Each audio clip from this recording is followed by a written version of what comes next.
Welcome to Virtually One. My name is Paula Reeder. This meditational tool strives to help you to center yourself, to recall and renew your relationship with yourself, others, and the spiritual.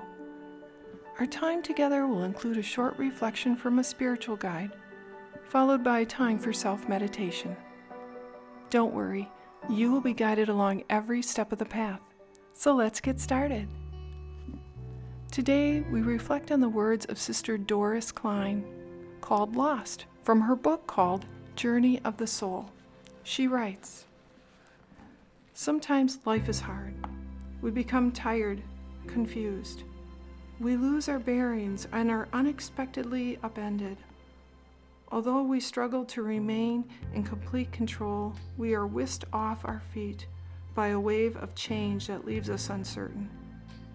We think we have all the answers, only to find ourselves suddenly tipped over by an event, a loss, a disappointment. In that moment, what had made perfect sense quickly melts into confusion and uncertainty. This experience looks different in each of our lives, yet at the same time, we share that universal knowing of darkness and doubt. During these times, we are desperately longing for certitude, for that certain someone who will have the answer. With noisy questions and demands rattling in our mind, we panic in our search for clarity and a return to that which is calm and familiar. We grasp for anything that might appear to fill the yawning chasms within. And in the midst of all, we feel alone, so abandoned. Now what? Where are the answers? What do I do? During these times, we often find ourselves tossed back to the younger places where the fears of the lost child come to the surface. Perhaps we remember actual experiences of being lost, or maybe this occurrence is simply a mirror of the varied ways we knew that alone space in our heart. However the fear might be described, it is real terror that warns us to be attentive to our own heart. In these experiences, our wise, grounded adult self must intervene, calming the fears and offering guidance. First, we must remember to breathe. Although we may balk at the simplicity of this directive, it is one of the most basic and most essential connections with God. An aromatic name given to God was the feminine word ruah, which means life-sustaining breath. The name portrays a divine presence whose very breath sustains us and connects us with the rhythm and depth of our own breathing. Dare we believe that God is as close to us as our very own breath? When we take the time for deep and rhythmic breathing in the midst of our panic, we can touch again the nearness of God and hear the voice of Ruah, who repeats the mantra of Psalm 46, "Be still and know that I am God." It is in the quiet and calming moment that we can turn in trust to the larger love that sustains us here. Breathe. As we lean into Ruah, we also must feel our feet on the earth and are connected to our deeper knowing. Our panic often takes us to our head, disconnecting us from the truth we hold in our heart and gut. When we breathe down through our body to our feet on the earth, we are better able to access the clarity for which we had been searching. Although the problems around us remain, we are better able to decipher our way through the confusion. Perhaps the answer we discern was not what we wanted to or expected, but we can rest confident that it will challenge us to an even deeper question.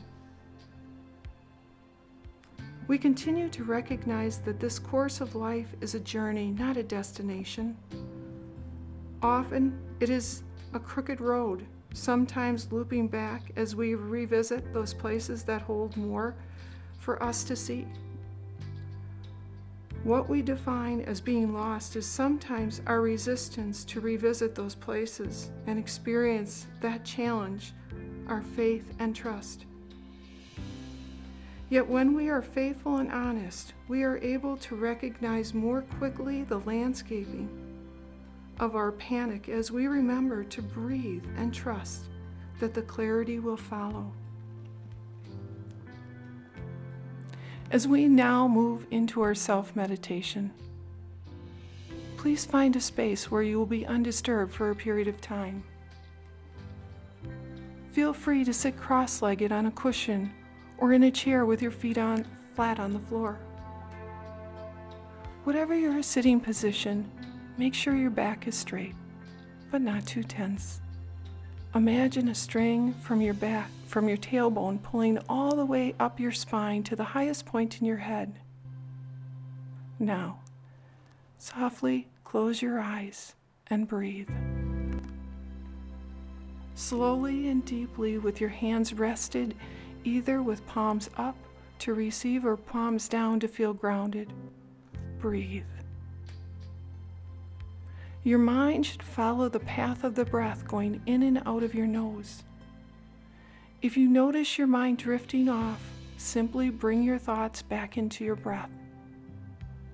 Be the observer of your thoughts, but don't engage in them. The goal is to enter the gap, the space, where you are aware of yourself and what is around you, but your mind is not actually thinking anything. This awareness is your consciousness. It is your soul. Don't worry about the time. I will mind the time and let you know when our meditation has ended.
It is now time to focus again on your breathing, becoming aware of the space around you. When you are ready, open your eyes. A few words to remember in your week ahead. When we are faithful and honest, we are able to recognize more quickly the landscaping of our panic as we remember to breathe and trust that the clarity will follow. And as we close, remember that alone we can do so little, but together we can do so much. Peace be with you.